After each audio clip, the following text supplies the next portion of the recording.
Because in domestic violence and assault, any kind of assault, it affects their eyes, their ears, their whole body, So I have things of beauty in here so that their eyes can be healed, seeing beauty. I have drums, and music that we play and we sing, and that's to help heal their little ears. So we heal the 5 senses. The pillows, they can crawl in it, and fall into it, because a lot of them dissociate from their body. So when they fall into the pillows, I tell you what, they just reconnect. Oh, that's my body. That's how it feels. They crawl under things. So I do everything I can to help with all the healing of all the 5 senses. I even have a smell bottle. And I had one little child that was only like 13 months old, but she found my smelling bottle. And she was having to have visits, and the perpetrator was using meth, and so the smell was just abominable. Yeah. And so she got that smell in her little nose. And so when she found that little smelling bottle, she kept going. And then when she had finished that first session, my smell bottle was gone. She's like, I need this. Thanks. My smell bottle was gone. So she hid it in her room. And so I went and I said, well, I'll give you another bottle that you can put underneath your pillow so that she has it. But see, the sense, they want to heal those senses, what their eyes have seen, what their ears have heard. They've heard horrible sounds, screams and crying and all kinds of stuff. So the important thing is that you do what you can to heal from the outside in. And then my other part of the healing process is that they heal from the inside out by the creativity, with the painting, the puppets, the sand tray. The sand tray is powerful. Sand is probably the most powerful. And it's really more powerful for adults. Really? Yes. Why is that? The sand tray, because what happens is that you allow yourself, to tap into your inner wisdom. To find what image will set into the tray. And what's good for little kids is that tray they're not safe in this world out here, but that little tray they have total control over. Oh, they can put in it what they want. Yeah. It's contained. They've got control of that little piece of their life. The greatest reward is to see the smiles coming out on the little kids. To see kids recapturing the joy of being a child. Because in domestic violence and sexual assault, they lose their childhood. Yeah. They can't play. Some of them came in here, they don't know how to play. So, I had today that ball, that little child has been really traumatized. But she figured out if she stepped on it, that little balloon would come out in the front and the back. She was giggling and laughing and giggling and laughing. So it's to recapture the joys, or seeing them recapture the joy of just being a little kid. I think another marvelous thing about kids is that they have such inner wisdom. And if you allow them the freedom to play and to do what they need to do, their inner wisdom shows them what they need to do.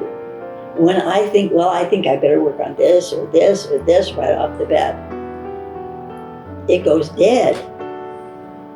Yeah. But if I allow them to tap into their inner wisdom, they do some of the most marvelous things. Sometimes I go home and say, all the way home I'm going, I never saw a kid work on it that way. That was extremely clever and creative. So their little inner wisdom teaches them so many things. And so I've had tons and tons and tons of kids And they hardly ever do the same thing. So it's just like, wow, the way they go to their own healing, they tap into that own inner wisdom that they have. And it's awesome. I think the hardest thing for me is that people don't understand the impact of trauma on children, even from the womb. Little kids in the womb, those little fetuses, you know, sound is amplified in liquid. They're in that little, you know, amniotic fluid. Yeah. When they're screaming and yelling. And they're sharing all the hormones that the mom does. That's so right. All that is going on. Yeah. Another thing that happens a lot of time in domestic violence, the mother is strangled, which cuts off the airflow. Which cuts off the airflow for the fetus, that little developing brain. So some little babies are born with trauma to their brain already, just from all the noises, the sounds, the screaming. And some of them are beat. You know, the moms are beat, but they've had things thrown at their, you know, at their abdomen, at their womb. You know, and so I get so upset that people don't understand. You know, I had one mom, she took the kid to a movie, and the movie was violent. And she was pregnant.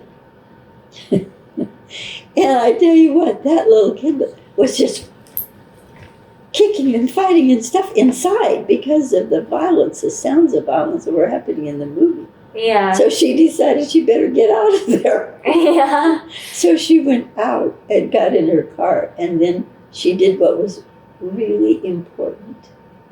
You talk to the little one. You sing to the little one. And so she told the little one, I am so sorry. I won't make you listen to that kind of sounds anymore. Yeah. I won't go to that kind of a movie. And the little fetus calmed down.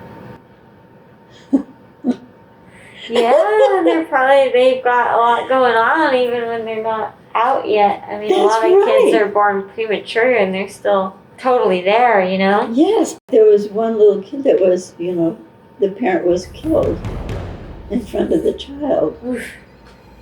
You know, and she was only 2 years and 5 months. Well, that's during that critical time where they pick up all the emotions.